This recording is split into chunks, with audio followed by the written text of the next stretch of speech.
Blood trailed behind Jake Miller as he crawled through the blinding snow. Each labored breath formed thick clouds in the bitter Vermont air. -15 and dropping, the metallic taste of fear mixed with copper on his tongue.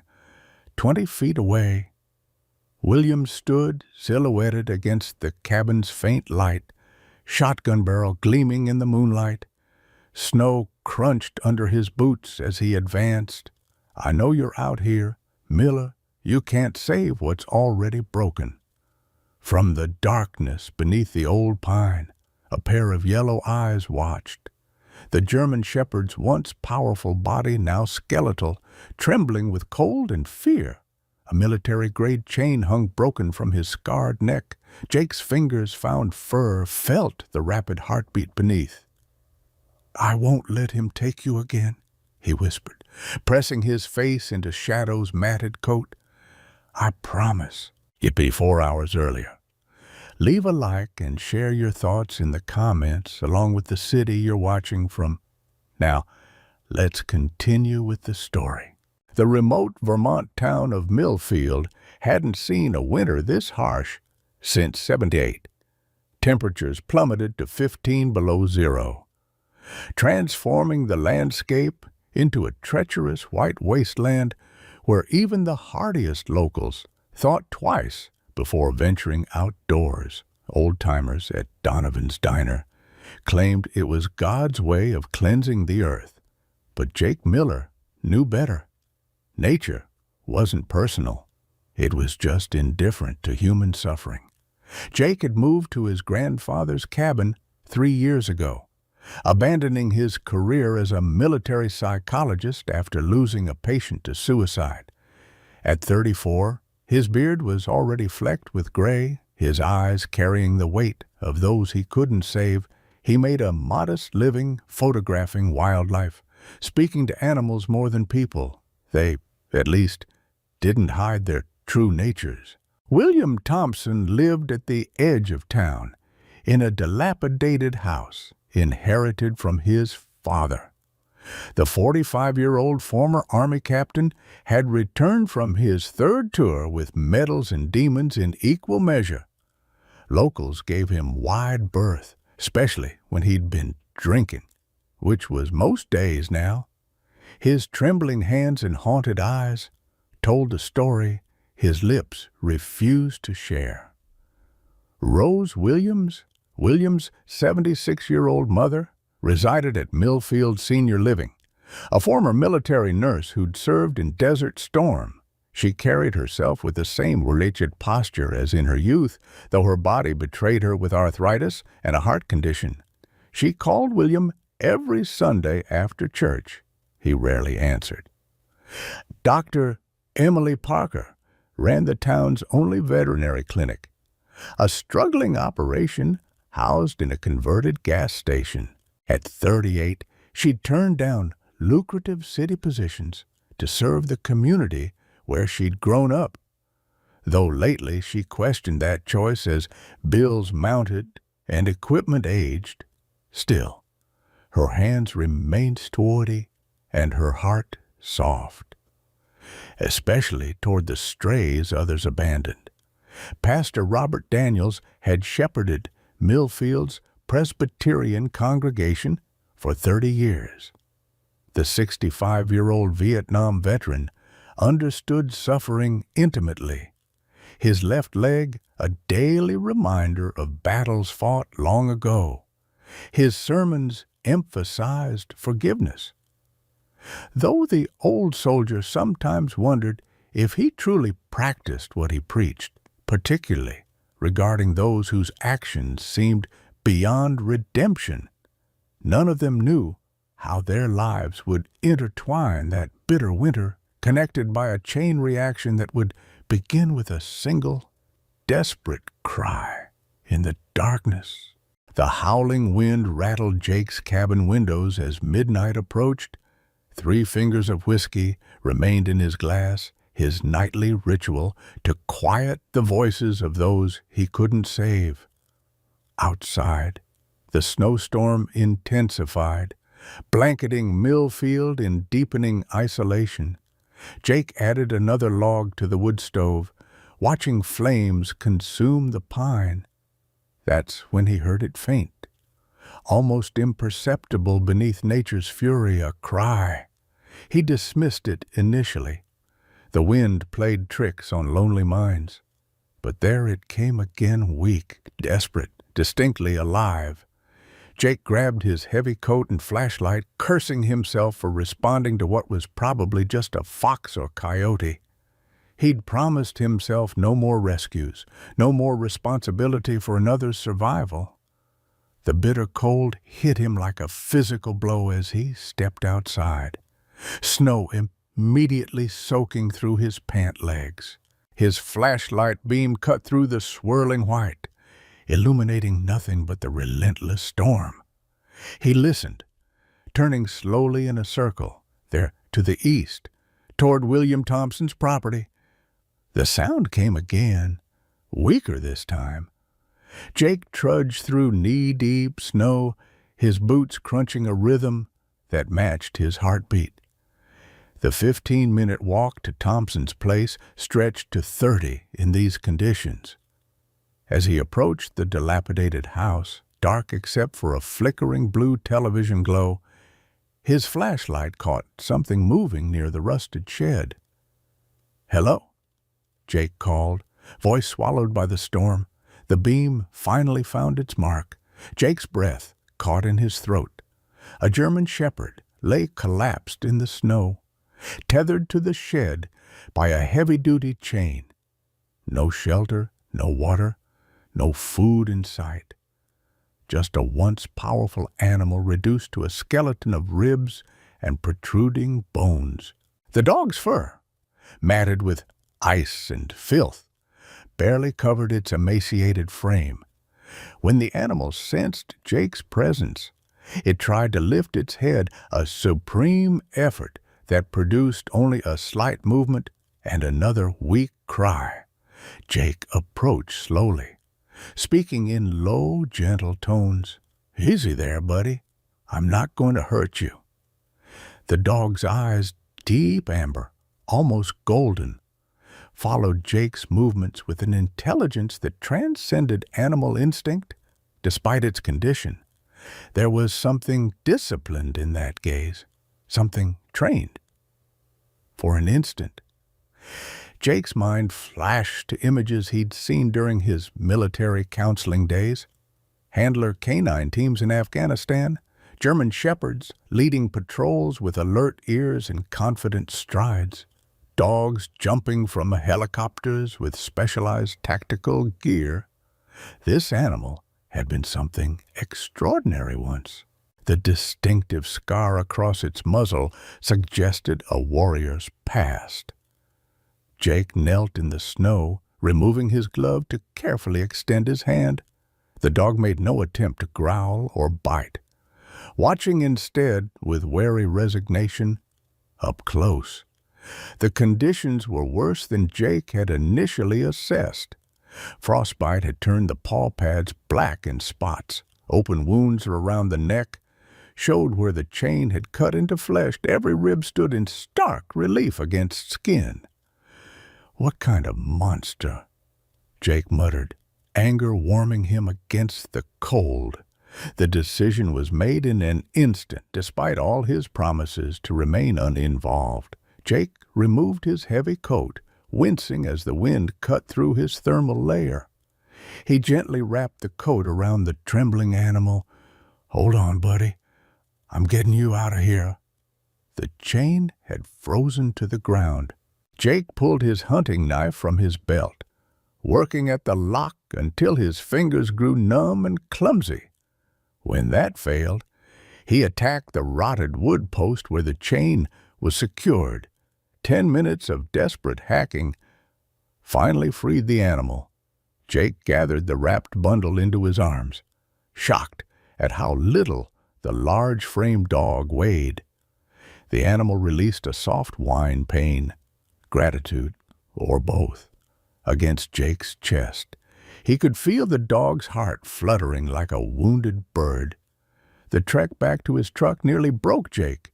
The added weight, minimal though it was, combined with the deepening snow and his own declining body temperature, turned each step into an endurance test.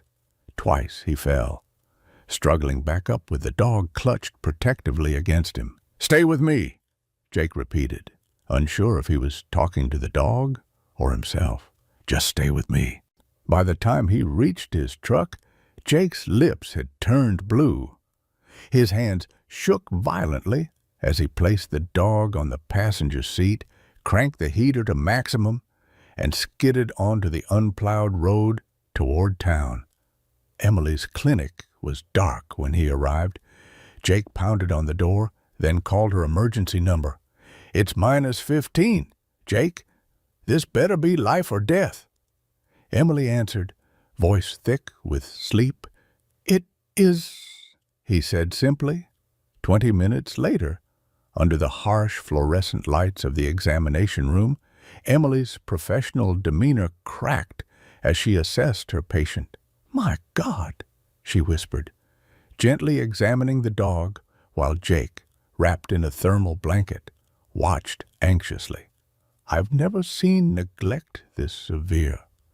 He's at least 30 pounds underweight, multiple untreated fractures, some old, some newer, severe dehydration, infected wounds around his neck and hindquarters."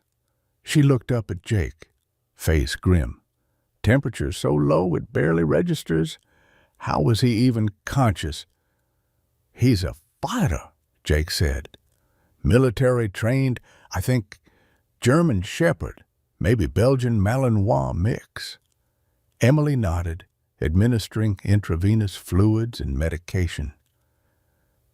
"He's hypothermic, malnourished, and fighting multiple infections. If he survives the next 72 hours, he might have a chance. But Jake?"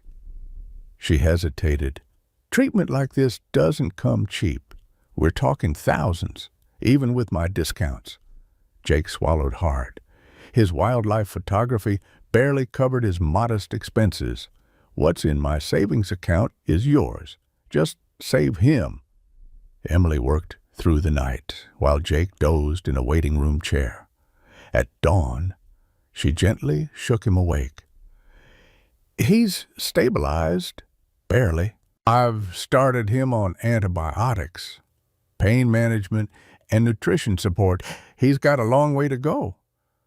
She hesitated. "Mo, there's something else. While cleaning him, I found evidence of formal training, response to specific hand signals, even in his condition. And this—" She handed Jake a small leather collar tag, worn but still legible.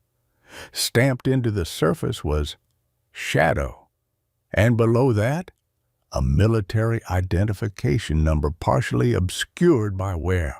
"Shadow," Jake whispered, testing the name. From the treatment room came a soft whine. As if in response, Jake looked at Emily. "What do I owe you so far?" Emily handed him an estimate. The figure 320 for initial treatment alone represented nearly everything in his account. Follow-up care would be double that, at minimum. "I'll transfer the funds this morning," Jake said without hesitation. As he completed the paperwork, Jake couldn't shake the feeling that this wasn't random. Finding this dog on this night, in this condition. Something about those intelligent eyes haunted him, like they held secrets only Jake was meant to discover. He had no way of knowing that Shadow would soon connect him to his own buried past, to William's darkest acts, and to a truth many had died to keep hidden. Jake dozed in the vinyl waiting room chair, neck cramped at an impossible angle. 3 hours of fitful sleep hadn't eased the bone-deep exhaustion. Emily had disappeared into the treatment room twice more during the night. emerging each time with cautious optimism. "He's hanging in there," she'd said. "Tough old soldier." The clinic door banged open at 8, winter wind howling through the reception area. Jake jolted awake to find William Thompson standing in the doorway. Snow melting off his untied boots onto the linoleum. His unshaven face was flushed with cold and alcohol, eyes wild beneath his battered service cap. "Where's my dog?" William demanded, voice cutting through the quiet clinic. His hands trembled, whether from rage, withdrawal, or the cold was impossible to tell. "Parker, I know you've got my property." That Jake rose slowly, positioning himself between William and the treatment room door. "Thompson," he acknowledged evenly, falling back on his training. Calm voice, non-threatening stance. "Parker is treating a severely neglected animal I found last night." William's bloodshot eyes narrowed. "Found on my property? That's theft." "Miller." Emily emerged from the back, clipboard in hand, expression hardening at the sight of William. "Mr. Thompson, this clinic is a place of healing. I'll have to ask you to lower your voice." "That's my dog you've got back there," William insisted, swaying slightly. "German Shepherd, military trained. I've got papers." From the treatment room came a sudden sound, a low, terrified whine, followed by the frantic scrabble of claws against metal. Shadow, barely strong enough to lift his head hours earlier, was desperately trying to escape. IV line pulling against his leg. Emily rushed back to her patient, while Jake blocked William's attempt to follow. "That animal was chained outside in -15-degree weather," Jake said, voice controlled but hard. "No food, no water, no shelter. He's got infections, untreated fractures, and is severely malnourished. That's not ownership, Thompson. That's torture." William's face contorted.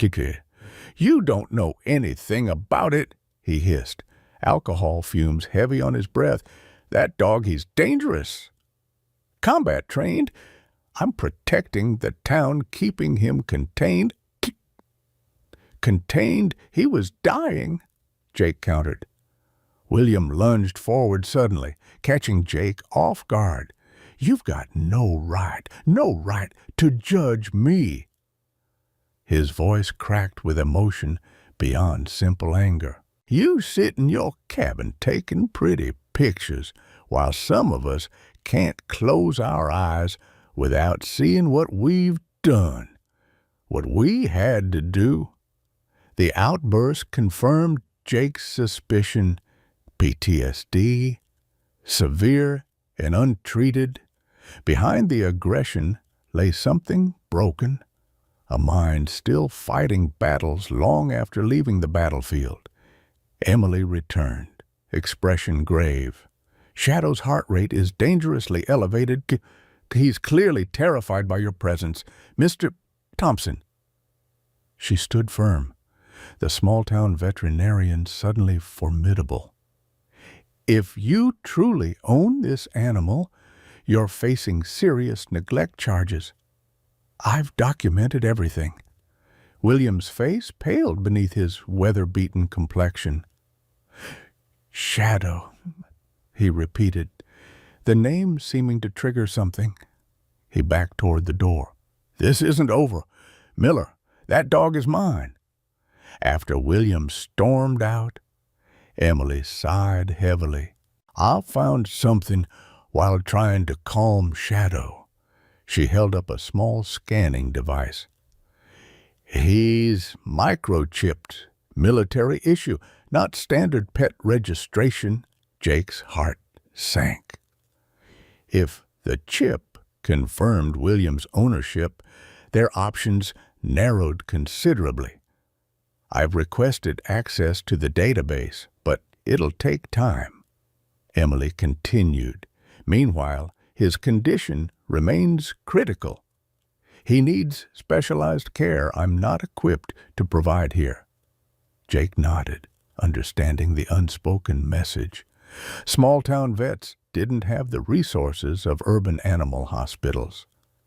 The clinic door opened again, this time admitting an elderly woman leaning on a wooden cane. Rose Williams stomped snow from her practical boots, her silver hair escaping a hand-knitted hat.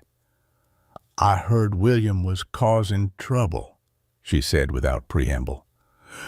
"Where's the dog?" Jake and Emily exchanged glances. "Mrs. Williams," Emily began carefully, "we're treating a severely injured German shepherd. Your son claims ownership, but given the animal's condition—" Rose waved away the explanation. "I know exactly what condition that dog is in. William hasn't been right since he came home." Her lined face softened. "May I see him?" "The dog? I mean—" Emily hesitated, then nodded. "Briefly. He's very fragile." In the treatment room, Shadow lay on a stainless steel table, connected to IV fluids and monitoring equipment. His reaction to Rose was startling, nothing like his panic with William. The emaciated dog's tail thumped weakly against the metal. "Hello, old soldier," Rose whispered, gently touching his scarred muzzle. "Remember me?" Jake watched the interaction with growing confusion. "You know this dog?" Rose nodded slowly. "This is Shadow. He belonged to a handler in William's unit. Smart as any human and twice as loyal." She stroked the dog's head. "But that's not the whole story, is it, boy?" Before Jake could press for details, Emily's computer chimed. "The microchip information," she explained, scanning the screen. Her brow furrowed. "That can't be right. What is it?" Jake moved to look over her shoulder. "The chip is registered to James Miller. Service number, blood type. Deployment record all listed here." Emily looked up at Jake. "Any relation?" The room seemed to tilt beneath Jake's feet. "My brother," he managed. "James was my brother. He died overseas 5 years ago." Rose's eyes widened. "James Miller was your brother, the handler from Force Recon." When Jake nodded numbly, she sank into a nearby chair. "Oh, that explains so much." The connection struck Jake like physical blow. His brother's dog, somehow, impossibly. His dead brother's military working dog had ended up with William Thompson, suffering unimaginable neglect. "How did William get him?" Jake demanded, turning to Rose. The elderly woman shook her head. "It's complicated. They served together. After what happened—" She paused, choosing her words carefully. "Shadow found his way to William's place about 2 years ago. William was not kind to him." Emily interrupted their conversation. "We need to make some decisions. Shadow requires surgery, blood transfusions, specialized care. The nearest facility equipped for this is in Burlington. But in his condition and with this storm—" She gestured to the window, where snow continued to fall in thick curtains. "What are our options?" Jake asked. "I can stabilize him, manage pain, start treatment for infections, but long-term recovery, that's beyond what I can provide here." Emily admitted, "The cost alone." News traveled quickly in small towns. By mid-afternoon, Shadow's rescue had become the primary topic at Donovan's Diner, the post office, and eventually, Pastor Daniel's emergency council meeting. Jake stood uncomfortably before the gathered community leaders in the church basement, aware of the whispers and stares. "Folks," I understand your concerns. Pastor Daniels mediated, his Vietnam-era dog tags visible above his collar. Jake has brought a situation to our attention that requires community discussion. With all respect, called Frank Donovan, the diner's owner, people in this town are struggling to pay heating bills. The McAllister kids don't have proper winter boots, and we're talking about thousands of dollars for a dog. Murmurs of agreement rippled through the room. Not just any dog, countered Rose, who had insisted on attending. A military working dog who served our country, who saved American lives. William Thompson served too, someone called out. Are we taking his property? Property that was being starved and frozen to death? Jake responded. Temper flaring, Pastor Daniels raised his hands. This isn't getting us anywhere. The immediate question is Shadow's care. To Parker. What's the prognosis? Emily stood. With proper treatment. Good without it. She didn't need to finish. The debate continued for another hour, splitting the room between those who saw a suffering creature deserving compassion and those who prioritized human needs during economic hardship. In the end, no consensus was reached except that Shadow's fate rested with Jake and his limited finances. That evening, against Emily's medical advice, but with her reluctant assistance, Jake prepared to transport Shadow to his cabin. The forecasted blizzard had arrived with a vengeance, promising to isolate Millfield for at least 5 days. He needs constant monitoring, Emily warned, loading a box with medications, bandages, and IV fluids, temperature checks every 2 hours, medications on this schedule. If he spikes a fever or stops eating completely, call me immediately. Jake nodded, carefully lifting Shadow's blanket-wrapped form into his truck. The dog weighed nothing in his arms, a ghost of the powerful animal he must have been. I'll check in when I can get through, Emily promised, glancing worriedly at the thickening snow. As Jake prepared to leave, Rose Williams appeared beside his truck, a determined expression on her lined face. She carried an old military medical bag and a small suitcase. I'm coming with you, she announced, opening the passenger door without waiting for permission. Mrs. Williams. Rose, she corrected. I was a combat nurse for 20 years. That dog needs professional care, and you need sleep eventually. She settled into the seat, arranging her medical bag on her lap. Besides, I've got nowhere better to be, and William won't miss me. Jake knew better than to argue with the steely determination in her eyes. As they crawled through the worsening storm toward his isolated cabin, Shadow's head rested weakly on Rose's lap, her gnarled fingers gently stroking his ears. He remembers everything. You know, Rose said quietly, dogs always do, the good and the bad. Jake glanced at her, sensing she was talking about more than just Shadow. What happened between William and my brother? Rose stared out at the whiteout conditions engulfing them. That's Shadow's story to tell. When he's ready, when you're both ready. Dawn broke reluctantly over Jake's cabin, pale winter light filtering through frost-covered windows. For 3 days, the blizzard had held Millfield in its grip, transforming the town into an archipelago of isolated homes connected only by telephone wires and mutual concern. Inside the cabin, Rose dozed in Jake's recliner, her nurse's instinct keeping her half alert even in sleep.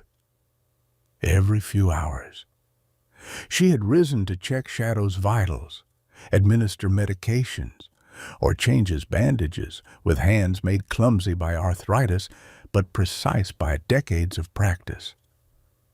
Jake stirred on the couch, back aching from the too short surface. He glanced at Shadow, who lay on a makeshift bed of blankets near the wood stove. The dog's chest rose and fell in the shallow rhythm of the deeply wounded. But he was alive, a minor miracle given his condition, 3 days earlier. "He drank some water at 4, Rose said, without opening her eyes. "Didn't need the syringe this time. Took it himself." Jake nodded, stretching stiff muscles as he moved to add wood to the diminishing fire. "That's progress. In my day, we called it stubbornness," Rose replied, eyes finally opening. "Some creatures just refuse to die, no matter what the odds." While Rose prepared a simple breakfast of oatmeal and coffee, Jake knelt beside Shadow, speaking softly as the dog's eyes followed his movements. The terror that had gripped Shadow at William's appearance was absent now, replaced by cautious assessment. Jake extended his hand, palm down, letting Shadow catch his scent. After a moment's hesitation, the dog extended his neck slightly, allowing Jake's fingers to brush against his head.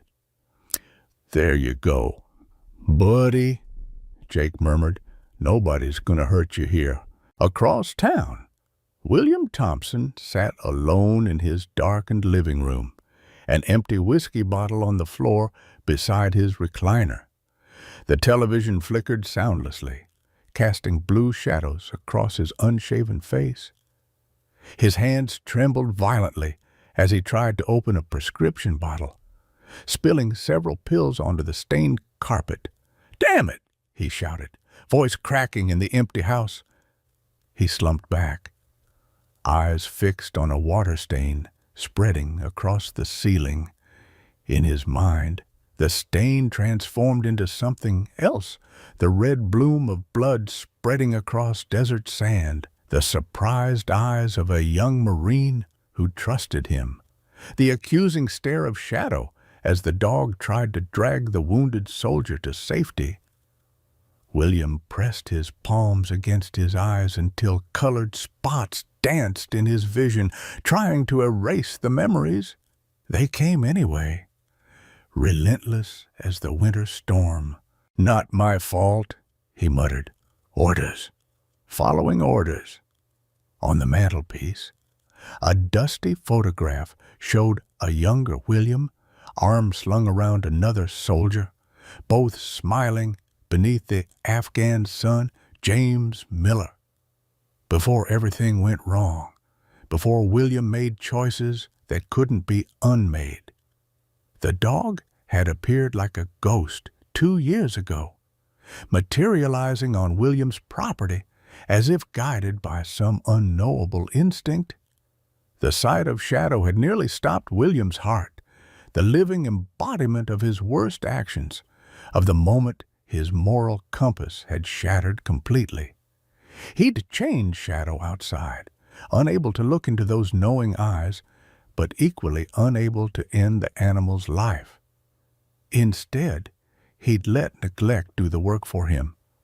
A slower, but no less certain death, every time Shadow's accusatory gaze found him. William drank until unconsciousness claimed him. Now, Miller's brother had the dog.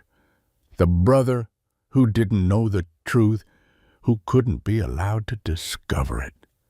William reached for his phone, dialing with unsteady fingers. "Thompson," answered a clipped voice. "I thought I made it clear. He's here." William interrupted, voice barely above a whisper. "Miller's brother has the dog. If he figures it out—" Silence stretched across the line. Finally, the voice returned, lower now. "Handle it. You know what happens otherwise." The line went dead. William stared at the phone, then at his service pistol on the coffee table. His mind flashed to his childhood, his father's belt, the closet where he'd been locked for hours. His mother's turned back as he screamed for help. Violence begetting violence in an endless cycle. Reaching for the gun, William made his decision. At the veterinary clinic, Emily Parker sorted through the day's mail, separating bills from junk with practiced efficiency. The phone had been ringing steadily since morning, not with emergency calls, but with opinions about the Thompson dog situation. Some callers supported Jake's intervention. Others condemned the waste of resources on an animal when human needs went unmet. Emily tossed the last envelope onto the growing pile and rubbed her temples. The clinic's financial situation had been precarious before Shadow. Now it verged on untenable. The medications and supplies she'd provided Jake represented a significant loss, one she could ill afford. The bell above the door chimed as Pastor Daniels stomped snow from his boots in the entryway. He carried a cardboard box awkwardly against his chest. "Thought you might need supplies," he said, setting the box on the counter. "The church ladies raided their medicine cabinets. Nothing fancy, but there's bandages, antiseptic, some unexpired antibiotics from Marge Wilson's hip surgery." Emily blinked back unexpected tears. "Thank you, Pastor. Community's divided on this one," he acknowledged, leaning against the counter. "But divided doesn't mean nobody cares." He hesitated. How bad was it, the dog? Emily's professional reserve cracked slightly.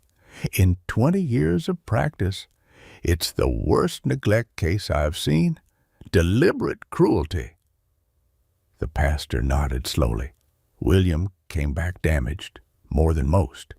"That explains, but doesn't excuse," Emily replied, sorting through the donated supplies. "No," Pastor Daniels agreed quietly. "It doesn't." In Jake's cabin, Rose carefully examined Shadow's wounds, her experienced hands gentle but thorough. The Doogie's trust in her was evident. He remained still under her ministrations, eyes half closed.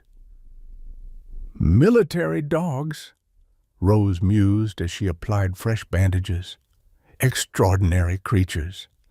They run toward gunfire while the sane run away, all because someone they love asked them to."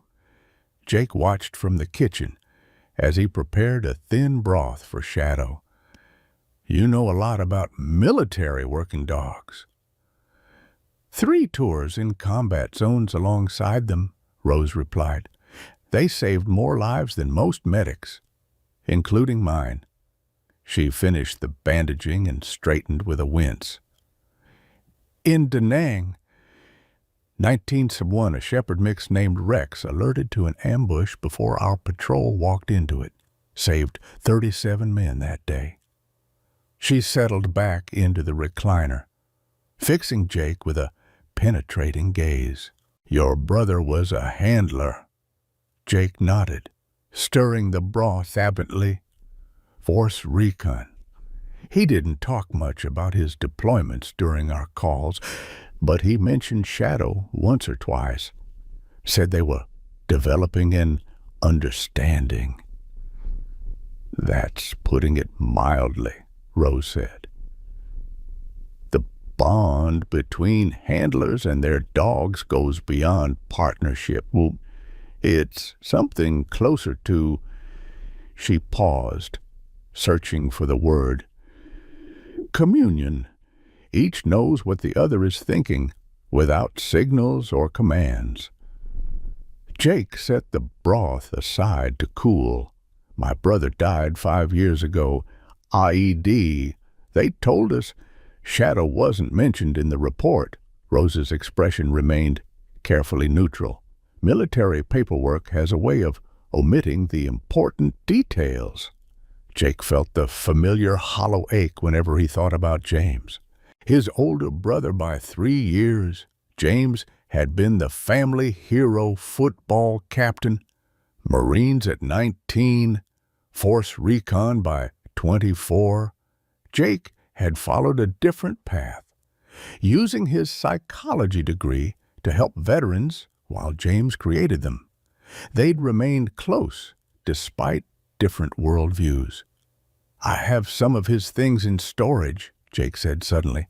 "Maybe there's something there about Shadow."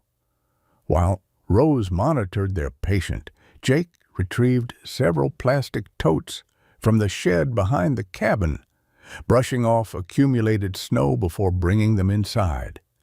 He hadn't opened these containers since moving to Millfield, finding it easier to keep the past sealed away. The first contained civilian clothes, neatly folded. The second held medals, certificates, and official photographs. Jake set these aside, reaching for the third container, James' personal effects. Inside lay journals, letters, and a weathered laptop. "Look at this," Jake said, extracting a leather-bound notebook embossed with Marine Corps insignia. Opening it revealed pages of handwritten notes, training logs, and photographs. Several showed James with Shadow the dog alert and powerful, utterly different from the broken creature by the wood stove. Jake flipped through the journal, scanning entries. Day 65 with Shadow. He's picking up detection signals faster than any dog in the unit. Handler Hayes says he's showing off. Maybe he is. Day 1 of Shadow alerted to a secondary device the EOD team missed. Chief says he saved half the squad.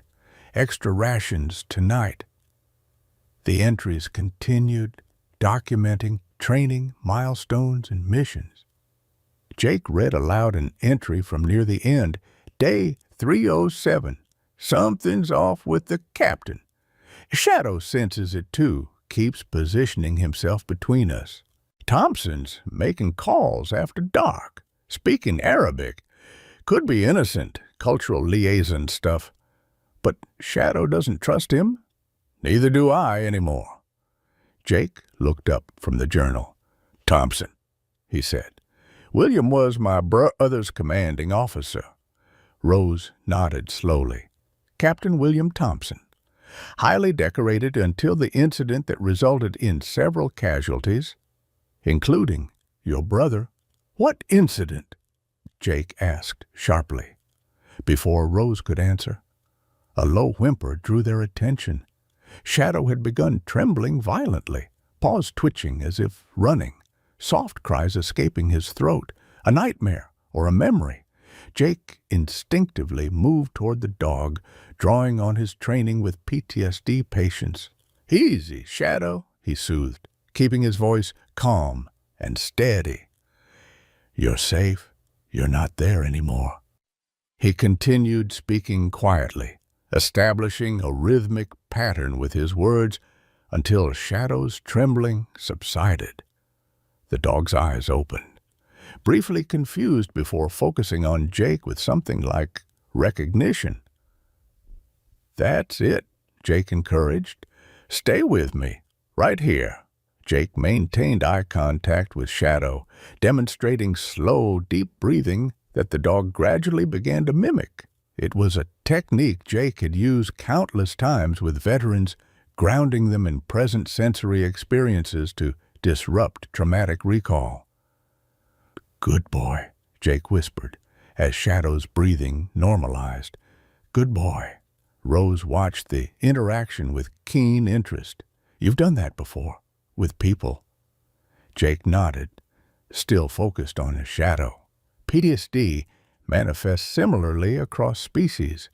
The brain's response to trauma doesn't fundamentally change whether it's human or canine.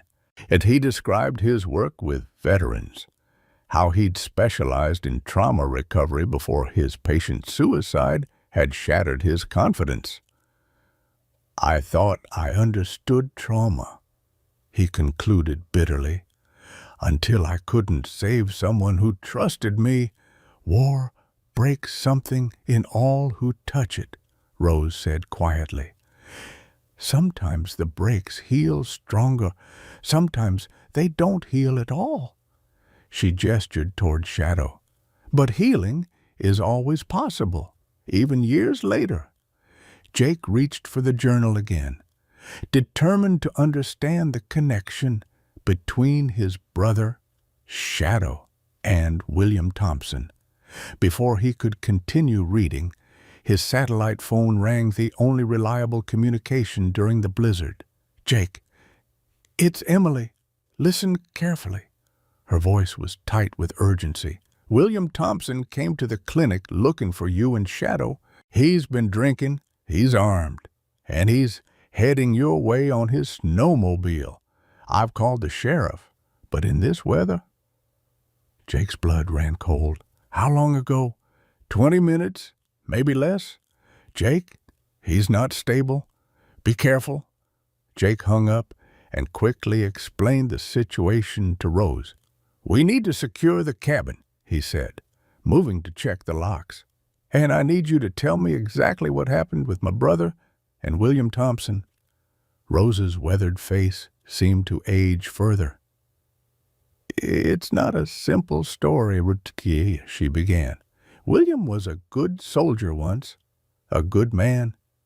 Afghanistan changed him 3 back-to-back deployments without proper decompression. During his 3rd tour, your brother served under him in a specialized unit running counterintelligence." Jake found his hunting rifle and began loading it, movements automatic as he listened. "William started making mistakes, dangerous ones. Your brother noticed. So did Shadow." Rose glanced at the dog. Military dogs sense changes in people, chemical changes from stress, deception, fear. Shadow became protective of James, wary around William. Then came the mission that went wrong. She paused, considering her words carefully. "The official report said an IED killed your brother and injured William. But William's nightmares tell a different story. He talks in his sleep, has since childhood, names, places, apologies. No one hears." "What really happened?" Jake demanded. Rose shook her head.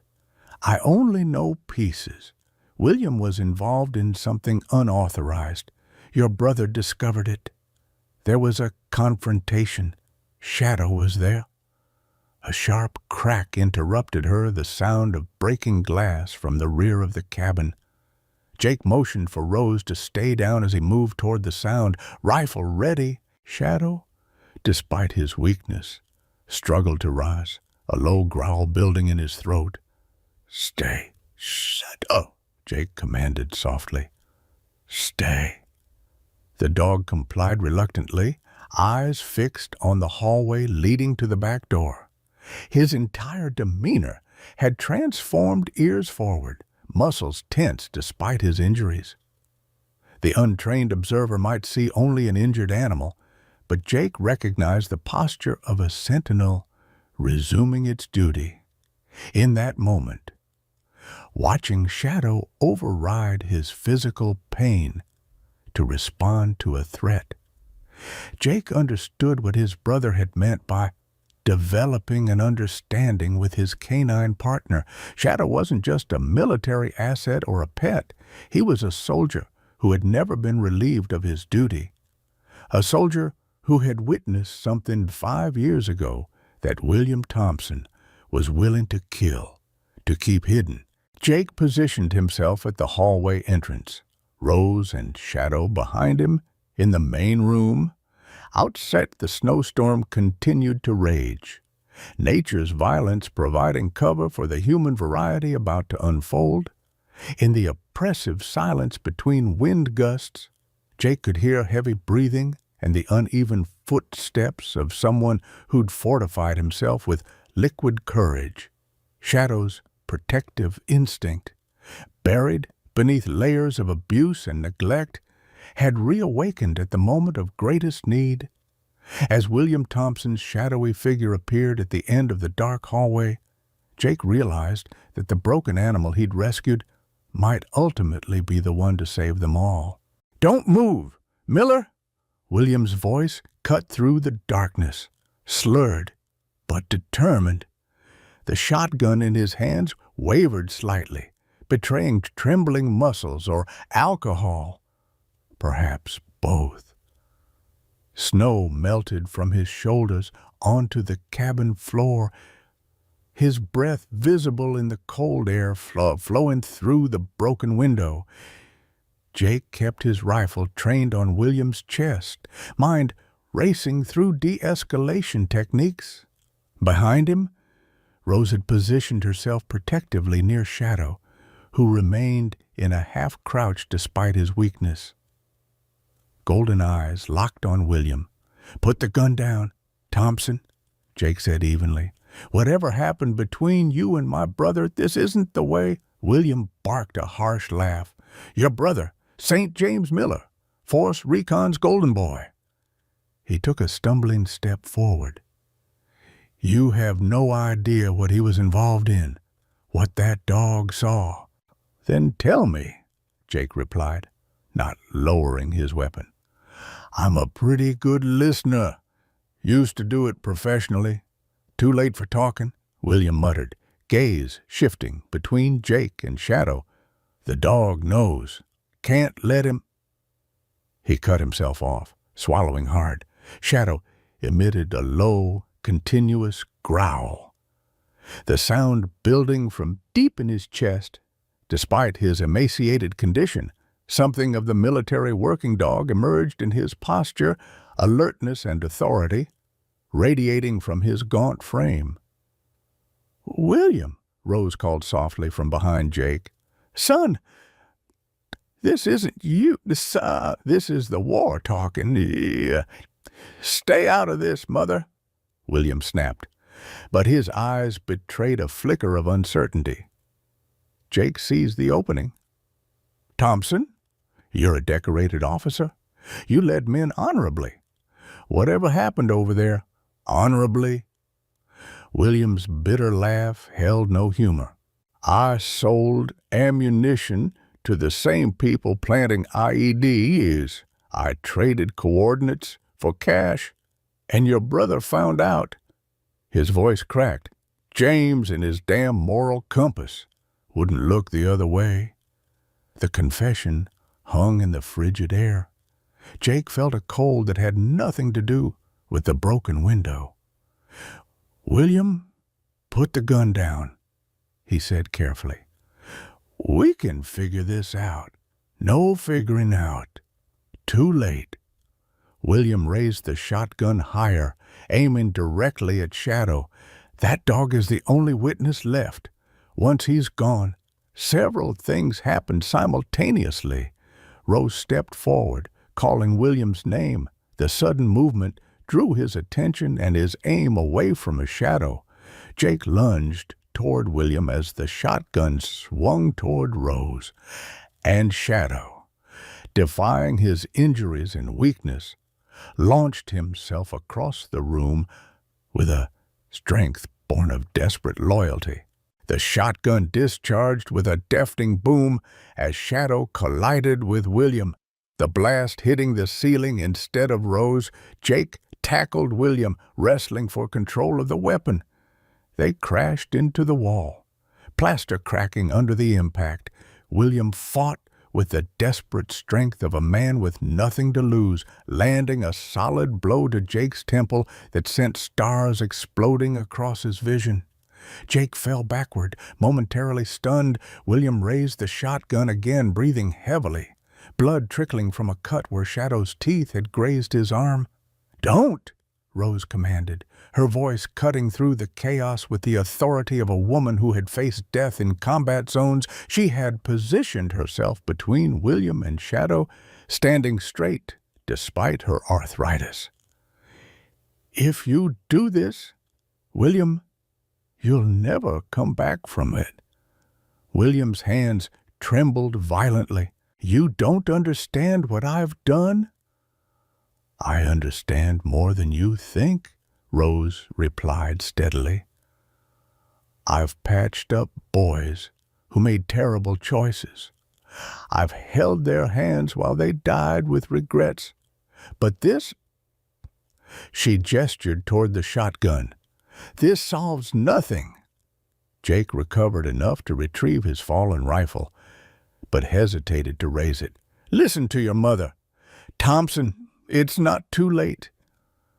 For a moment, the tableau held William with the shotgun, Rose standing protective, Jake with his rifle lowered, and Shadow, bleeding from reopened wounds but still alert, muscles tensed to spring again if needed. The cabin creaked around them as the blizzard intensified, wind howling like a living creature. Perhaps it was this sound nature's fury, drowning human rage, that finally penetrated William's determination. The shotgun lowered incrementally. "He recognized me," William said, voice suddenly small. "2 years ago, just appeared on my property like a ghost. Those eyes," he swallowed hard, "accusing me every day, knowing what I did to his handler. What did you do?" "William," Rose asked gently. "James threatened to report me. We argued. It got physical." William's voice had gone flat, emotionless. "There was a firefight happening nearby. Confusion. I made it look like insurgent fire. Told everyone he was killed by an IED. Jake felt sick, grief and rage warring within him. "You killed my brother's—" "I killed my friend," William corrected, tears tracking down his weathered face. "The dog tried to drag him to safety. Wouldn't leave him. I had to—" He broke off. "I tried to shoot the dog too. Missed. Explosion happened nearby. Thought he was dead in the blast. Then 2 years ago, he found me." A broken laugh escaped him. "Came to exact justice, I guess." Shadow had settled into a watchful crouch, eyes never leaving William. Blood seeped from his flank, where stitches had torn during his protective lunge. "Put the gun down, son," Rose urged. "It's time to end this." After what seemed an eternity, William placed the shotgun on the floor. As Jake moved to secure it, Shadow suddenly collapsed, a pained whine escaping him. "Shadow." Jake knelt beside the dog, hands moving carefully over the trembling body. Fresh blood soaked through bandages, and Shadow's breathing had become labored. "He's torn his stitches. Internal bleeding, maybe." Rose was immediately in nurse mode, examining Shadow with professional efficiency. "His pulse is weak and rapid. Temperature dropping. We need to get him to a clinic." William stood, frozen, watching the scene unfold. Roads are impassable in this storm. Jake glared at him. "You did this! You brought a gun to my home, threatened us. And now, Shadow's dying because he protected your mother from you." William flinched as if struck. For a moment, something like clarity seemed to break through his haunted expression. He moved to the window, wiping condensation to peer outside. "My snowmobile? It's powerful enough to make it to town if the rider knows the terrain." "I'm not leaving him," Jake said flatly, still attending to Shadow. William's jaw tightened. "I wasn't suggesting you go. I know these woods better than anyone. Even in this—" He gestured toward the storm. "Your satellite phone's still working. Call the vet. Tell her to meet me halfway, at Johnson's old barn." Jake hesitated, looking between William and Shadow. The dog's condition deteriorated by the minute, each labored breath potentially his last. "Jake," Rose said quietly. "We don't have options here," swallowing his anger. Jake nodded curtly. He made the call to Emily, explaining the situation with terse efficiency. "I can't promise anything," Emily warned, "but I'll try to reach Johnson's barn with emergency supplies."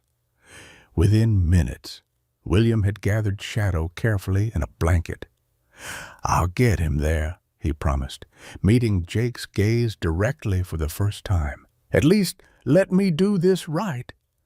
But as William prepared to carry Shadow outside, the dog's body went suddenly limp, his breathing nearly imperceptible. "He won't survive the journey," Rose declared, medical training overriding sentiment. "We need to operate now." "Here," Jake asked incredulously. "Military medicine happens wherever soldiers fall," Rose replied, already clearing the kitchen table. "William, get my medical bag. Jake, boil water and find the cleanest sheets you have." While they prepared, Rose examined Shadow with growing concern. "The bleed is significant without proper equipment." "What do you need?" William asked. Rose listed surgical supplies, most unavailable in a remote cabin. William nodded grimly. "Wait here." He disappeared into the storm before Jake could protest. 20 agonizing minutes passed as Rose stabilized Shadow as best she could. Jake paced anxiously, torn between helping Shadow and pursuing William, who he suspected had simply fled. The cabin door burst open, admitting William, and to Jake's astonishment, Pastor Daniels, both men carrying medical supplies. "Met him halfway," William explained breathlessly. "Sheriff radioed the situation to town. People are mobilizing." The pastor set down his supplies, sterile dressings, surgical tools, IV fluids, and stepped back as Rose took inventory. "Emily provided what she could," he explained. "Doc Simmons from Human Practice contributed the rest." "It might be enough," Rose murmured, already preparing Shadow for emergency surgery. "I've done field operations with less in Nam." William stripped off his coat. "I was a combat medic before officer training. Tell me what you need." Rose nodded, accepting his help without hesitation. "Jake, we need light, all you've got." Jake positioned every lamp in the cabin around the kitchen table where Shadow lay unconscious. Outside, the wind's howl diminished slightly, as if nature itself paused to allow their desperate work. Pastor Daniels touched Jake's shoulder. "Others are coming?" "Word's spreading." Indeed, within the hour, the isolation of the blizzard had been broken by the determination of Millfield's residents. Snowmobiles and four-wheel drives formed an impromptu convoy, delivering supplies, generators, and eventually Emily herself, who took over the operation with Rose assisting. "Massive internal hemorrhage," Emily reported tersely. "Ruptured spleen, previous fractures compromising his system." Outside, Jake found over a dozen townspeople had gathered despite the blizzard. Frank Donovan distributed coffee from thermoses. The sheriff maintained radio contact with others en route. Pastor Daniels had organized a quiet prayer circle near the porch. "Don't understand it myself," Frank admitted when Jake expressed surprise at the turnout. "Yesterday I was arguing against spending resources on a dog. But something about this," he gestured vaguely, "seems bigger somehow." Inside, the operation continued for 2 grueling hours. Rose emerged occasionally, accepting fresh hot water or returning with bloodied towels. William remained inside, assisting silently, his face set in grim determination. Finally, Emily appeared at the door, surgical mask pulled down, exhaustion evident in every line of her body. The gathered crowd fell silent, awaiting her word. "He's lost a lot of blood," she announced, "more than I can replace with the synthetic solutions we have, without a transfusion." She left the sentence unfinished. "What blood type?" William asked from behind her. Emily turned. "DEA 11. Negative, rare in German shepherds, without a donor match. Test me." William interrupted. Military working dogs in our unit were often matched with handlers for emergency transfusions. Shadow and I. He hesitated. We might be compatible. Emily's professional skepticism was evident, but she had no better options. A quick test confirmed William's hunch. His blood was compatible with Shadow's rare type. It's not standard practice, Emily cautioned. The amount we need could leave you significantly weakened. William rolled up his sleeve. I owe him this, and more. As William lay on a cot beside the kitchen table, arm extended toward the dog he had once tried to destroy, Jake watched with conflicted emotions. The man had killed his brother, yet was now literally giving his blood to save his brother's dog. I don't understand you, Jake said quietly. William stared at the ceiling, voice faint. I don't understand myself most days. War breaks you apart and puts you back together wrong. He turned his head slightly to watch his blood flowing into Shadow. James was a better man than me, always was.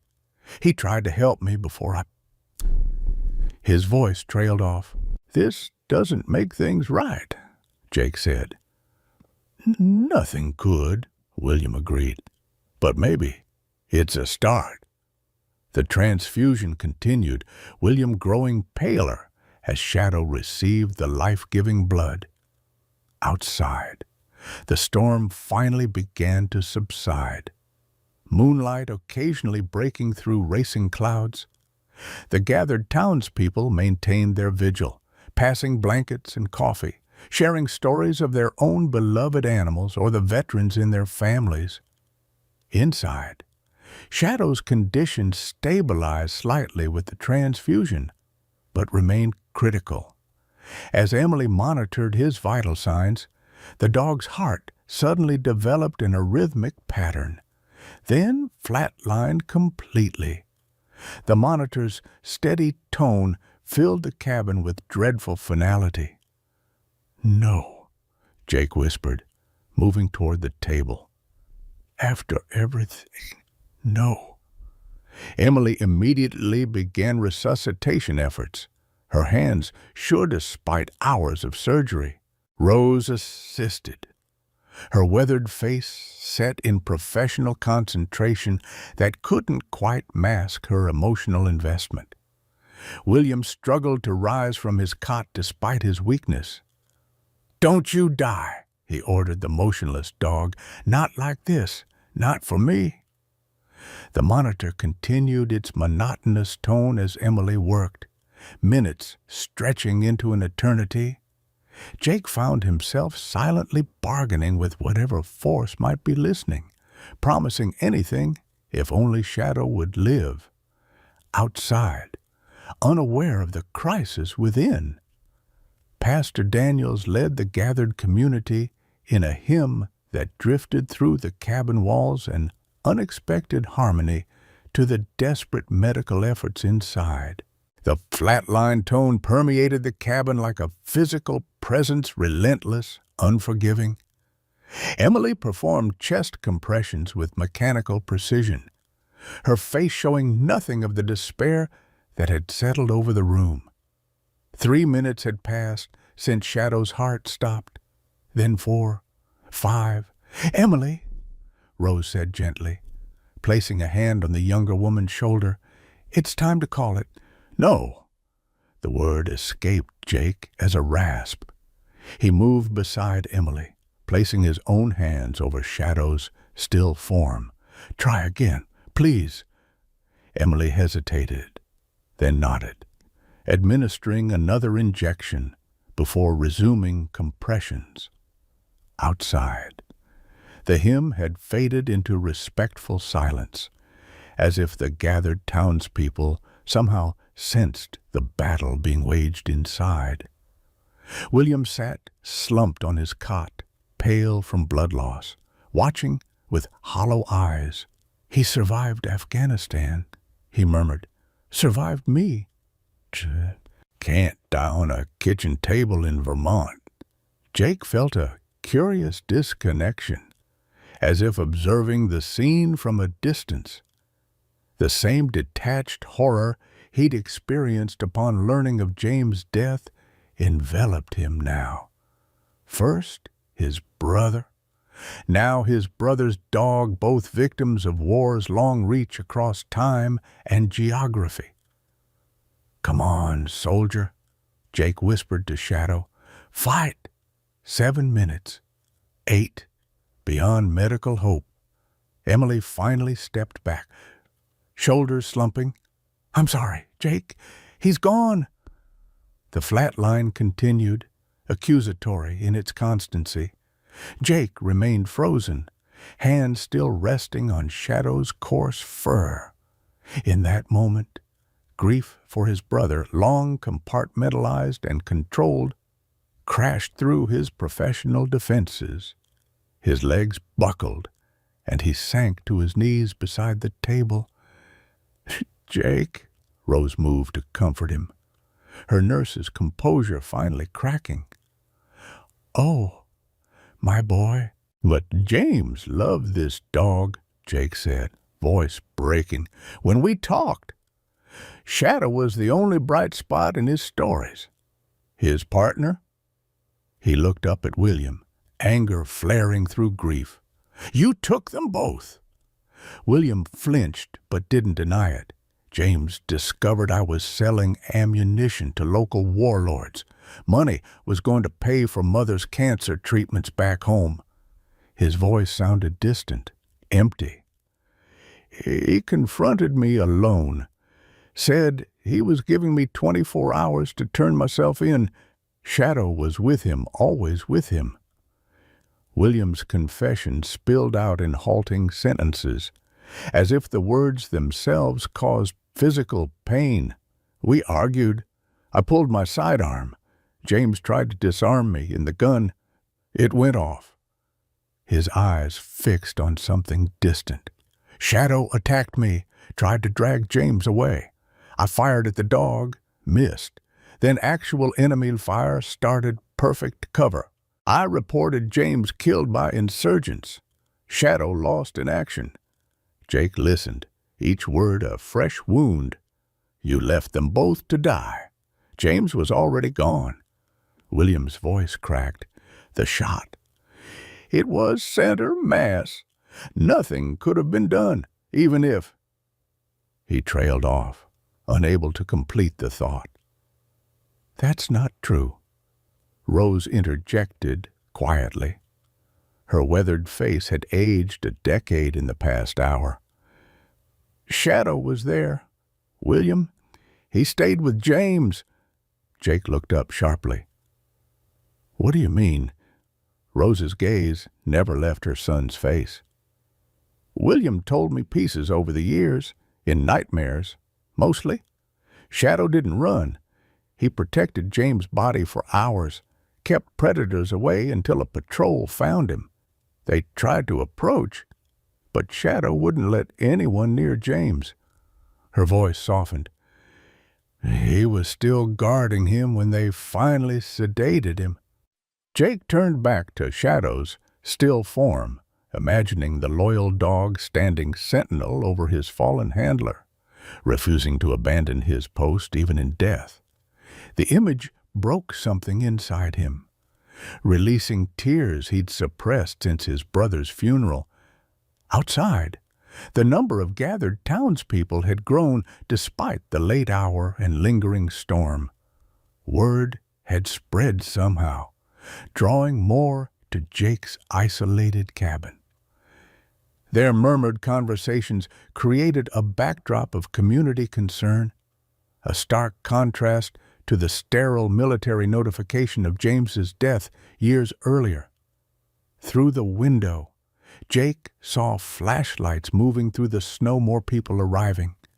Pastor Daniels organized them into shifts, some clearing paths, others maintaining a small fire for warmth. Frank Donovan distributed food from his diner. The sheriff established a perimeter, keeping the immediate area around the cabin clear. A spontaneous vigil had formed for a dog many of them had never seen. Emily was packing her surgical tools, movements methodical, but lacking their usual efficiency.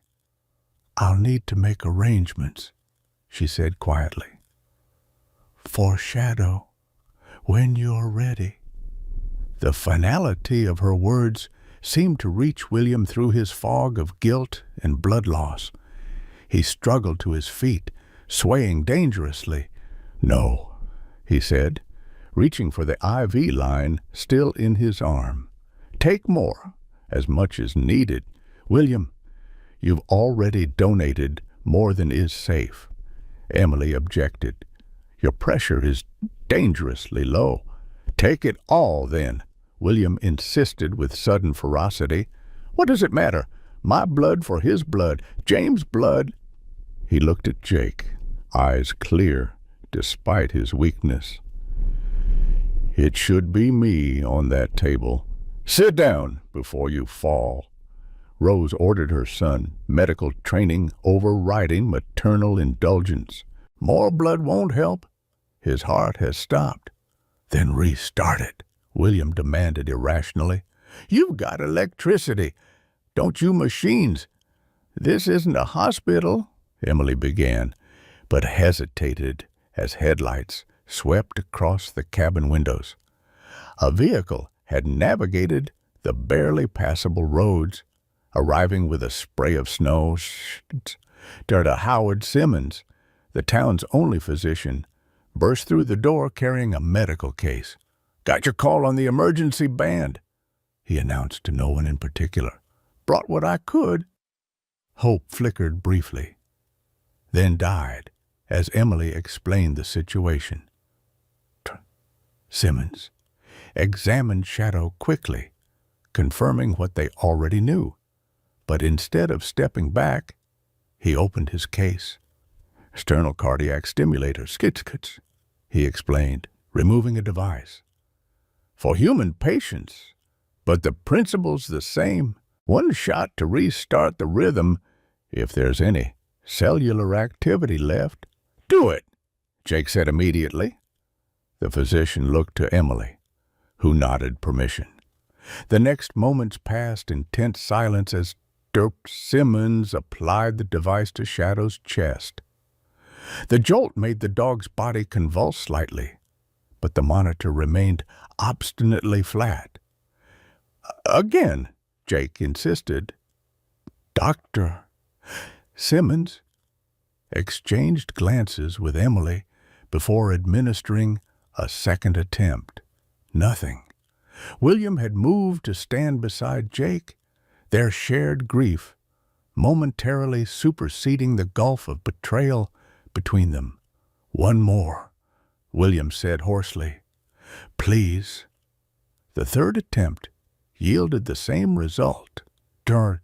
Simmons began to pack away the device, face grim. In the silence that followed, Jake placed his hand on Shadow's head. A final goodbye. "Thank you for protecting my brother," he whispered. "For being with him when I couldn't be?" William's voice came unexpectedly. "I'm sorry, Jake, for everything." The simple words contained oceans of regret.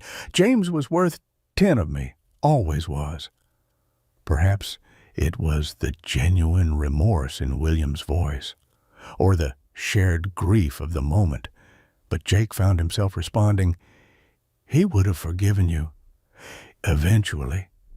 The realization came with certainty. That's who he was. "I know," William agreed quietly, better than any of us deserved, as the two men stood in silent acknowledgement. Rose noticed something on the monitor, a tiny, almost imperceptible blip interrupting the flat line. Then another, faint but unmistakable. "Emily," she called sharply. "Look." Emily rushed to the monitor, disbelief warring with professional assessment. "Ventricular activity," she confirmed, voice cautious. extremely weak, but present. The room held its collective breath as the medical team worked with renewed urgency, administering medications and adjusting equipment. Shadow's heart had restarted, but barely each beat a fragile promise that the next might not come. "He's holding," Emily finally announced, though her expression remained guarded. "It's the weakest rhythm I've seen sustain life. But he's fighting." A tentative relief spread through the cabin, tempered by the understanding that Shadow remained balanced on a knife edge between life and death. The moment was interrupted by the sheriff entering. Snow crusting his uniform. "Jake," he said quietly. "Can I have a word?" Jake reluctantly stepped away from Shadow, following the sheriff to the cabin's entrance. "Two men were asking about you in town yesterday," the sheriff explained in low tones. "Specifically about a military dog. Said they were from the Department of Defense. But something felt off." Jake frowned. "Off how?" No government vehicle, no proper ID when pressed. Seemed overly interested in William, too. William had approached silently, catching the end of their conversation. His face, already pale from blood loss, went ashen. "What did they look like?" he asked urgently. The sheriff described them, one tall with a distinctive facial scar, the other heavy-set with a southern accent. "Haskins and Reynolds," William whispered, genuine fear crossing his features. "They were there, in Afghanistan, part of the operation." He gripped Jake's arm with surprising strength. "They're not here about Shadow. They're here to make sure he doesn't remember." "Explain," Jake demanded, pulling William into the kitchen where they wouldn't be overheard. "Now." William leaned against the counter for support, the blood donation having sapped his strength. "It wasn't just me selling ammunition. It was an operation. Haskins, Reynolds, two others. We were diverting supplies, weapons, intelligence, selling to the highest bidder." "And my brother found out," Jake said. The pieces finally aligning, James noticed discrepancies in the inventory. William confirmed, voice hollow. Started his own investigation. Shadow was with him everywhere, even places James shouldn't have been. Together, they collected evidence, recorded conversations. William swallowed hard. The day he confronted me, he had everything documented on a specialized drive. Military-grade encryption. Jake's mind raced. Where is this drive now? "That's what they'll be looking for," William explained. "James had it with him when—" He couldn't finish the sentence. "Afterward, I searched him, the area, never found it. Assumed it was destroyed in the firefights that followed." Rose had joined them silently, her nurse's training making her movement nearly imperceptible. "The collar," she said suddenly. "William, remember what you told me about Shadow's tactical collar?" William's eyes widened with realization. James modified Shadow's equipment for covert operations, hidden compartments, recording devices. He looked toward the treatment table where Shadow lay. The collar was gone when Shadow showed up at my place 2 years ago. Just that leather tag left. Jake retrieved the worn leather tag they'd found on Shadow when he was first brought to Emily's clinic. It looked ordinary, discolored with age, cracked from exposure. The name and military ID barely visible on the surface. "This doesn't look like it could hold anything," Jake said, turning it over in his hands. "Military intelligence uses ordinary objects," William explained. "Things enemies or thieves would overlook." Emily approached, wiping blood from her hands. Shadow's stable for now, but critical. She noticed them examining the tag. "What's going on?" Jake gave her a condensed explanation. Emily took the tag, holding it up to the light. "There's something inside," she confirmed. "The leather's sealed around a thin core. I noticed when I was cleaning it. Thought it was just reinforcement." "That's it," William said with certainty. "That's what they're after." The sheriff rejoined them. Having overheard enough to understand the gravity of the situation, "Those men were asking all over town about your whereabouts. Said they had urgent military business." "How long before they find this place?" Jake asked. "Not long with the convoy of concerned citizens that's been heading here all night." The sheriff replied grimly, "Might as well have put up signposts." William straightened with visible effort.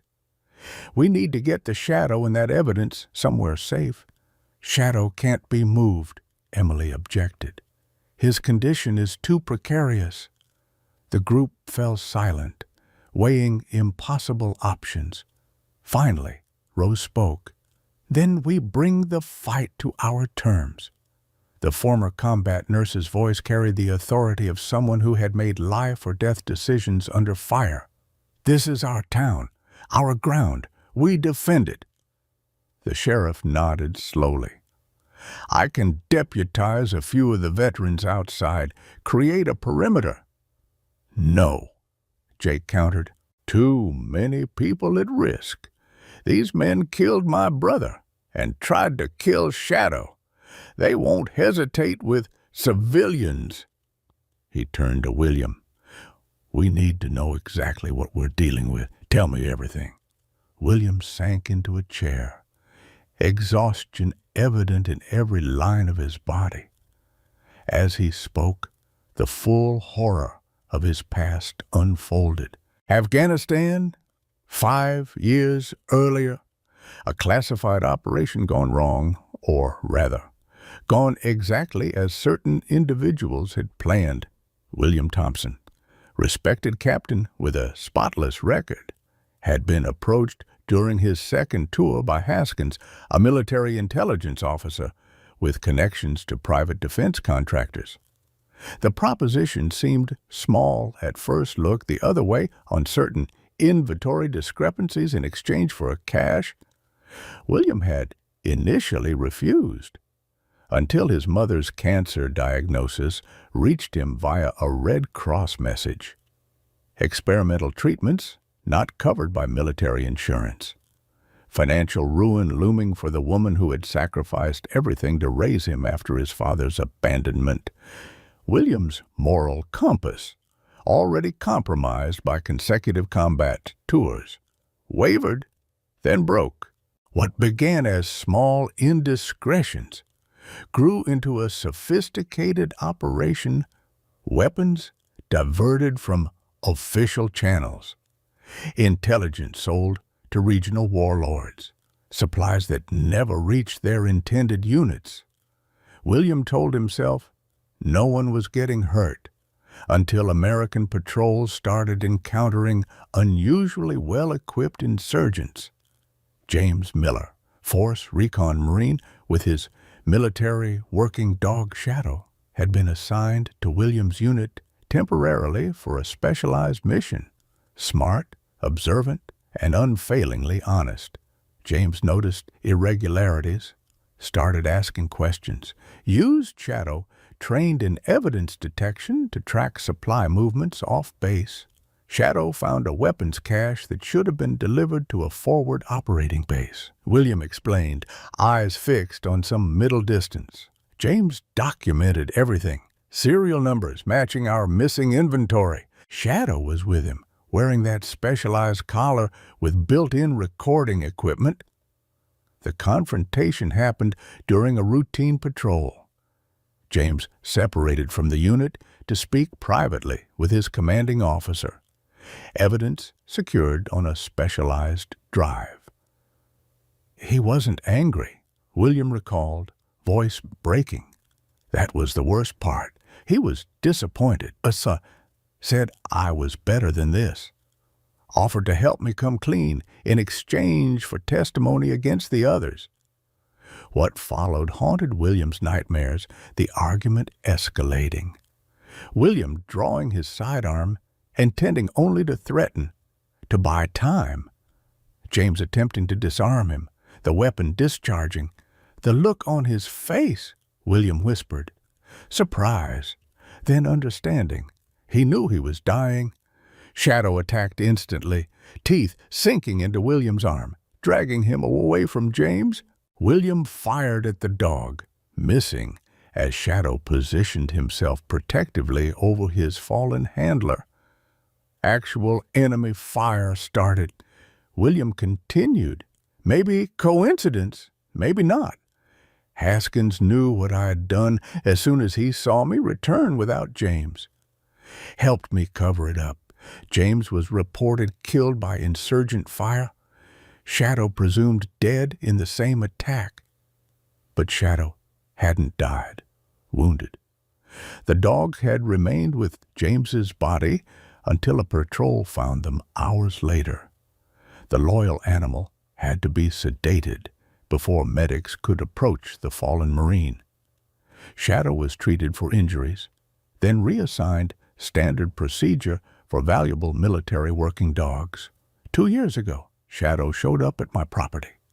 William concluded, I never knew how he found me, but he recognized me immediately, those eyes accusing me every day. As William's confession concluded, the cabin had grown unnaturally quiet. Even Shadow's monitoring equipment seemed muted, as if in deference to the weight of truth. Finally spoken aloud. They'll kill for that evidence, William said into the silence. It implicates high-ranking officers, defense contractors, people with resources and connections. Jake studied the leather tag. This small object that had cost his brother's life. Then they can't have it. The sheriff's radio crackled with an update from a deputy stationed on the main road. 2 men in a black SUV were asking directions to Jake's cabin, claiming to be military officials conducting an equipment recovery operation. 20 minutes, maybe less, the sheriff estimated grimly. Jake turned to the small group. We need a plan. It came together with surprising speed, the efficiency of people accustomed to crisis. The sheriff would intercept the men, directing them to the town church, where Pastor Daniels had organized an impromptu prayer service for the injured dog. The misdirection would buy time while William contacted his former commanding officer, a general who had remained untainted by the corruption using the sheriff's secure channel. The evidence needs verification before they arrive, Jake insisted. We need to know exactly what we're defending, dude. Simmons carefully extracted the small storage device hidden within Shadow's tag, using surgical precision.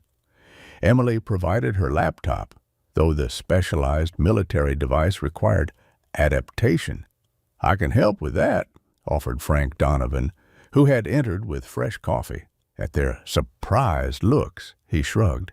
20 years Army intelligence before I opened the diner. Old skills get rusty, but they don't disappear. While Frank worked to access the drive's contents, Jake kept vigil beside Shadow. The dog's condition remained precarious, each heartbeat a small victory against overwhelming odds. In quiet tones, Jake spoke to the unconscious animal, telling him about James, about their childhood, about the strange twist of fate that had brought Shadow into his life. We found it, Rose announced, her expression grim as she reviewed the contents with Frank. James documented everything, dates, locations, inventory numbers, bank accounts, even recorded conversations. She looked toward William with mingled sadness and disappointment. He had it all. William nodded. accepting the judgment in her eyes. "That's why they'll kill for it, and anyone who's seen it." The sheriff's radio crackled again. The men had rejected his direction to the church, insisting on continuing to Jake's cabin. They would arrive within minutes. "Everyone non-essential needs to leave now," Jake ordered, military authority creeping into his voice. "Back exit, quickly and quietly." Emily refused to abandon Shadow, as did Rose. Darn. Simmons reluctantly departed with Frank, taking copies of the evidence on the sheriff's secure radio for transmission to state authorities. Pastor Daniels organized the remaining townspeople into a strategic retreat. Though several veterans elected to remain within supporting distance, "Jake," William said quietly as they prepared, "there's something else. The second memory card, the one missing from Shadow's collar, James always made backups." Jake looked at him sharply. "Where? I don't know. But if we had both, it would be irrefutable. One could be questioned, discredited. 2 independent sources." William shook his head. They'd never escape prosecution. A vehicle approached outside, tires crunching on packed snow. The sheriff positioned himself at the front entrance, while Jake and William concealed themselves strategically within the cabin. Emily continued monitoring Shadow, seemingly oblivious to the tension, but with a scalpel discreetly palmed. The men who entered moved with military precision despite civilian clothes. Haskins, tall and scarred across one cheek, took in the cabin's interior with a single sweep. Reynolds, heavier but no less dangerous, kept one hand inside his jacket, presumably on a concealed weapon. "Sheriff?" Haskins acknowledged with a curt nod. "We appreciate your cooperation. This is a classified military recovery operation." "Glad to assist," the sheriff replied evenly, "though I'll need to see some identification first." As Haskins produced documentation that appeared official to untrained eyes, Jake observed from his concealed position, looking for weaknesses. These were dangerous men, professionals accustomed to violence and its aftermath. The confrontation seemed inevitable until a sound broke the tension, a rumbling growl from the treatment table. Shadow, against all medical possibility, had raised his head, the dog's golden eyes fixed directly on Haskins with unmistakable recognition and intent. In that frozen moment of shock, William stepped into view, weapon trained, steadily. "It's over. Haskins, we have everything, the evidence, the recordings, all of it." Haskins recovered quickly, cold smile spreading across his scarred face. "Captain Thompson, reunited with the famous Shadow. I see. Touching." His hand moved incrementally toward his jacket. "But I think you'll find this situation more complicated than you imagine." As Haskins began his rehearsed denial, Shadow somehow found the strength to best from the table. Whoop, lines pulling free as he planted himself between the intruders and the room's occupants. The effort should have been impossible given his condition. Yet the German shepherd stood, swaying, but determined, a soldier resuming his post after years of waiting. The dog's unexpected resurrection caused Haskins to hesitate, a fatal error. In that moment of distraction, William made his choice. Spring came late to Millfield that year, as if nature herself needed that extra time to recover from winter's harshness. When the last snow finally melted in mid-April, it revealed a transformed landscape, not just physically, but in the subtle realignment of the community itself. 6 months had passed since the confrontation at Jake's cabin. The immediate aftermath had unfolded with surprising swiftness. Haskins and Reynolds taken into federal custody. Williams' testimony secured in exchange for a reduced sentence. Shadow's evidence, corroborated by a second memory card, discovered sewn into James Miller's recovered personal effects. The conspiracy had reached higher than anyone anticipated, resulting in congressional hearings and the disgrace of several high-ranking officials. On a bright June afternoon, the townsfolk gathered at the newly established Miller Wildlife Sanctuary. Jake had converted his isolated property into a rehabilitation center for injured wildlife, with a particular focus on working with veterans suffering from PT. Today marked the official opening, though the sanctuary had already been operating informally for months. Shadow moved confidently among the gathered crowd, his once emaciated frame now robust and powerful. The scars remained visible reminders across his muzzle and flank, but they no longer defined him. A specialized therapy dog vest identified his new purpose. Though most of Millfield hardly needed the reminder, Shadow had become something of a local legend near the refreshment table. Emily Parker chatted with several donors. Her veterinary clinic now expanded thanks to grants secured after Shadow's story made national news. Occasionally, her eyes sought Jake across the gathering, their connection evident even at a distance. Rose Williams supervised a group of nursing students she'd taken under her wing at the community college, demonstrating proper techniques for handling the sanctuary's resident injured hawk. At 76, she'd found unexpected purpose training a new generation of caregivers. Her military nursing experience finally appreciated for the wealth of knowledge it represented. William Thompson stood slightly apart from the main celebration, his presence still uncomfortable for some. His sentence reduced in exchange for cooperation included community service, which he served working with the local VA's service dog training program. The former captain moved with the careful deliberation of someone determined to place each step correctly on a long road to redemption. Pastor Daniels approached the microphone set up near the sanctuary's main building, once Jake's simple cabin, now expanded into a proper facility. "Folks, if you'll gather round," he called, his Vietnam-era dog tags glinting in the sunlight. "We've got a special ceremony to commence." The crowd assembled as a military honor guard in full dress uniform took position beside a covered memorial stone. Jake stepped forward, Shadow at his heel, to stand beside the uniformed officers.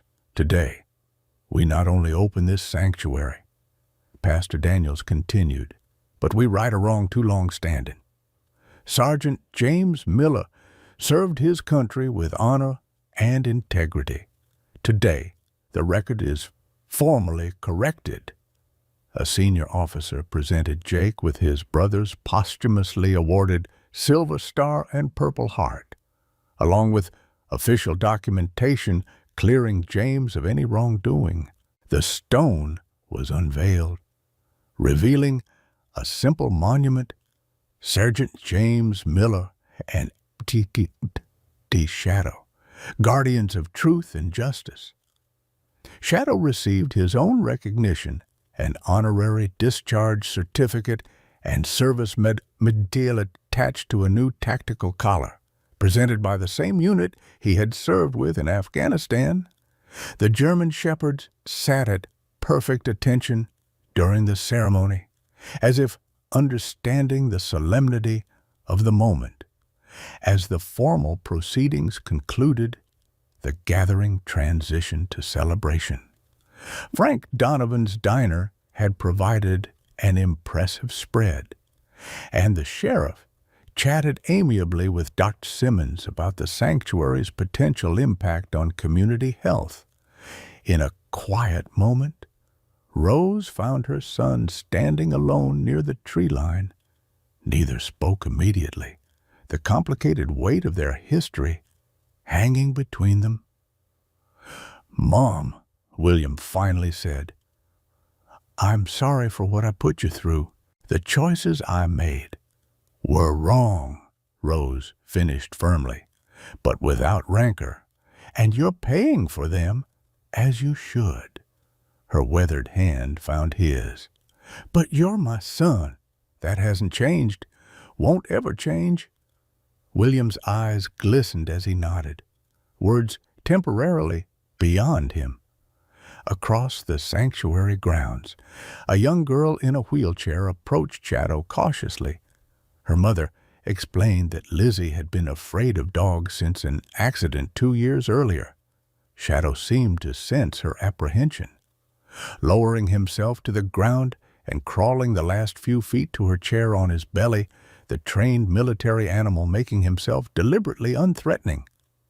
The girl's tentative touch of Shadow's ear became more confident, then transformed into delighted laughter as he gently licked her hand. Jake watched the interaction with quiet satisfaction.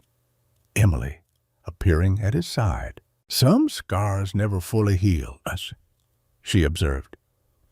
"But they don't have to define us." Jake nodded, his arm slipping naturally around her waist. "Shadow taught me that."